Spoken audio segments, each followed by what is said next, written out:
Hey nerds, Farmer Jesse here. So one thing we've heard from our Patreon members time and again is they would like more content on perennial fruits. And so I ventured down about an hour south of here to our buddy Blake Cothren's farm, Peaceful Heritage Nursery in Stamford, Kentucky, to get some good insight on a few different crops that might be good for small farms. In this video, Blake breaks down pawpaw production, a crop which he wrote an excellent book about. Plus, he discusses some other resilient fruits worth considering, especially here in like hot, humid Kentucky. Blake is the author of a book on berry production as well, and is coming out with a new one on small-scale, six-figure organic nursery production in 2025, so that should be awesome. I will put links for all these things in the show notes. One quick and huge shout out to our Patreon members who make this video and all of our videos possible. We are launching an exciting and enormous new project in about a month that you Patreon members will get to engage with a lot.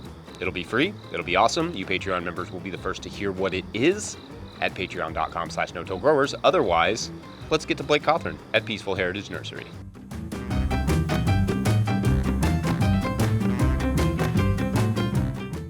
So why pawpaws?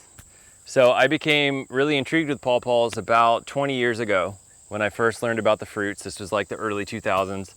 And they are a very interesting native species, and they've gained a lot of attention in the last 15 years or so, especially in the last 10. Kentucky State University has dedicated an entire portion of their farm operation to developing and testing and trialing different varieties of pawpaw.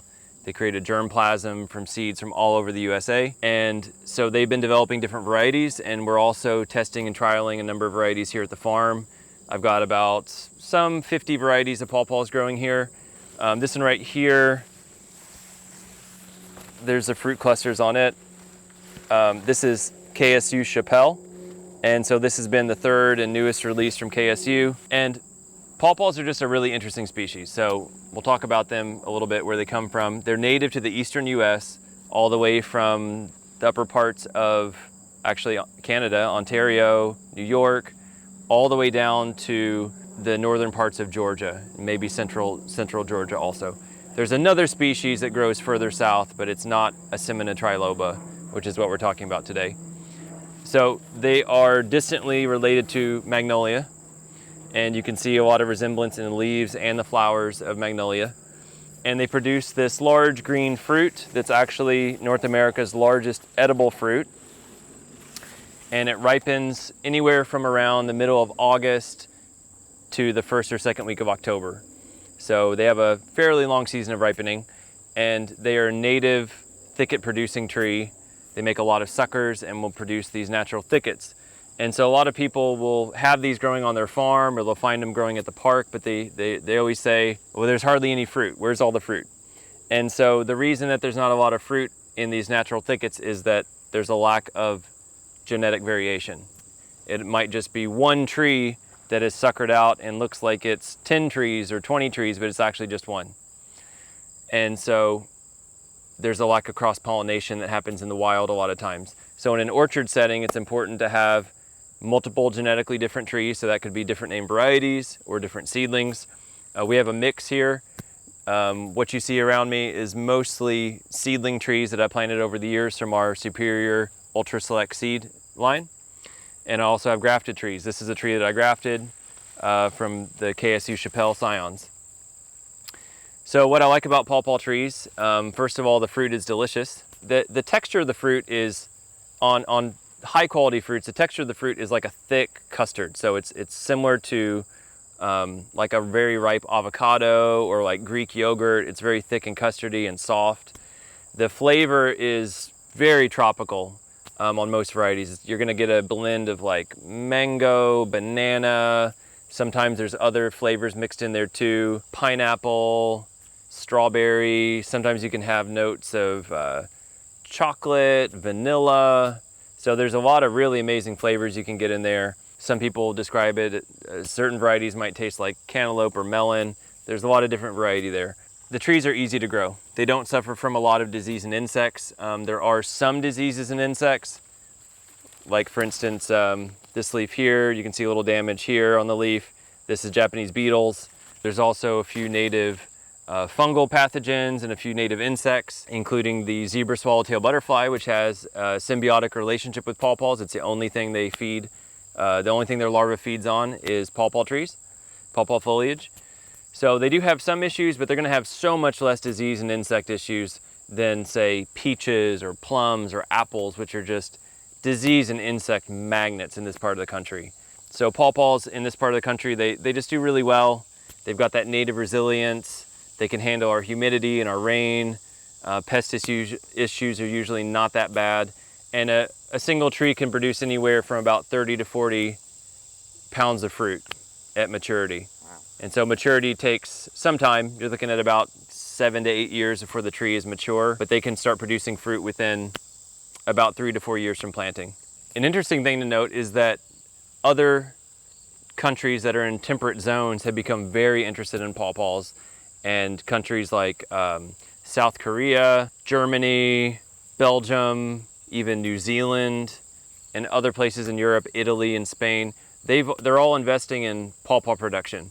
So I've shipped hundreds of pounds of seed to other countries for their pawpaw production, including nursery production. So these are becoming popular in the nursery trade, and there's countries that are wanting to grow them as a resilient and delicious fruit. So people from all over the world are growing them, sometimes more enthusiastically than we are here in the US. And so I've written a book on pawpaw trees. It's called Pawpaws, the Complete Growing and Marketing Guide. And you can find that on Amazon and Barnes & Noble. There's also an ebook version. And this covers all aspects of the cultivation of the trees, disease and insect control, and so it's a very in-depth guide. So on my website you can find a number of grafted cultivars, some of which have come straight out of the farm here. They've been ones that we've selected, either that we found or that have come straight off the farm from our seedling trials that we're running. And the website's peacefulheritage.com. You can go to the section on pawpaws. There's also an FAQ that answers a lot of common questions on basic cultivation of pawpaws, how to grow them, etc. So, in addition to pawpaw trees, it should be noted that pawpaws sell for anywhere from about $5 to $10 per pound. At the Ohio Pawpaw Festival in 2023, they were selling for $30 a pound due to a shortage of pawpaws that year. They are susceptible to late freezes and frost, so that can damage the flowers. However, pawpaws have the ability to put out a second flush of flowers if the first flush gets frosted on, so that's pretty cool. Other fruits that we grow here at Peaceful Heritage Nursery that are highly worth considering for marketing purposes would be honeyberries. Honeyberries are resilient, easy to grow fruit in the honeysuckle family. They produce a delicious small blue fruit that's somewhat similar to blueberries, but much easier to grow. It ripens very early in the season, around the middle of May here in Kentucky, which is right around the time strawberries are coming in. And those are very easy to grow. We've hardly seen any insect or disease issues on those at all. The main thing has been birds, which we recommend bird netting for those. They do need to be netted for birds, but other than that, almost no issues at all. Another one is black currants. So these are extremely popular in Europe and not so popular here in the US, but they should be because they're very delicious, high antioxidant fruit. They've got this rich, kind of musky, smoky flavor that is just killer. Like in Europe, they drink black currant juice, not orange juice. And so black currants, they also grow well in partial shade, which makes them useful to grow in between trees in orchards, which is something that a lot of growers are trialing. Another one would be, of course, just blackberries and raspberries. They're very resilient fruits, and they grow quite well here. And they handle humidity well, they handle heavy rains well, they don't have that many disease or insect issues, and even insects and issues you do encounter with them, you still always seem to get a lot of good fruit that gets a high price at the market. Another type of fruit is persimmons. Persimmons are very easy to grow. They tend to grow really well in the eastern US with little care. They do have some disease and insect issues, but on most sites, they tend to do really well. They've done kind of so-so here on the farm, but in other nearby areas, they do thrive. They're not the easiest fruit to market, but they do have potential as a niche product, especially for U-picks or for processing the pulp. Another one is the passion fruit, which has a lot of potential for farmers markets and small-scale marketing.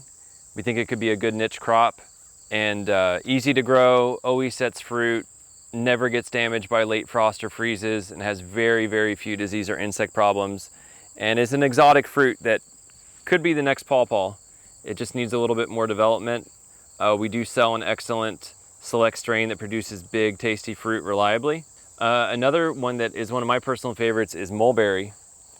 And mulberries are an excellent fruit, easy to grow, very prolific. Certain varieties will produce fruit much longer and that's much bigger than your typical wild mulberries. If all you've ever known is the wild mulberries, the cultivated kind are much different. They're bigger, they're tastier, they have a longer season, and they could definitely be packaged up into clamshells and sold at the farmer's market. One of the challenges of mulberries is that they are they're highly perishable, so they only last a few days before they start to get moldy. They have a high water content, so that's something you have to consider. But there are people starting to market those on a small scale at farmers markets, and once people taste the delicious fruit, they'll be hooked. Another resilient fruit is jujube, Ziziphus jujuba. And jujubes are another easy to grow fruit. They are not prone to insects or diseases here in the eastern US. They probably do even better in the western, drier parts of the US, but they do pretty well out here too. I've seen beautiful jujube fruit cultivated here in Kentucky. And that's also really popular with people of Asian descent and from India. They really like jujubes a lot, and they definitely have a lot of potential, especially in urban markets with more ethnic populations. So if you're interested in more information on resilient fruits, unusual species, cultivating and marketing them, you can check out my book, The Berry Grower by Cothren, which is available on Amazon and Barnes & Noble. And there's also an ebook version.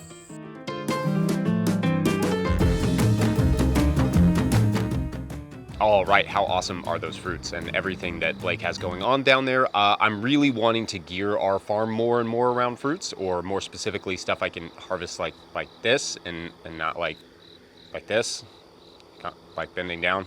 So I hope you got as much from this video as I did. Check out the links to pick up a copy of one of Blake's books. The links are in the show notes, or you can also go to his website, this one. Otherwise, like this video if you like this video. If you are not subscribed to this channel, make sure to hit the subscribe button. And if you are subscribed, you're awesome. Another way to be awesome, pick up a copy of the Living Soil Handbook at no-tillgrowers.com, or a hat or other merch, or just join our Patreon community over at patreon.com/no-tillgrowers, or so many options. Just hit that super thanks button. That works too.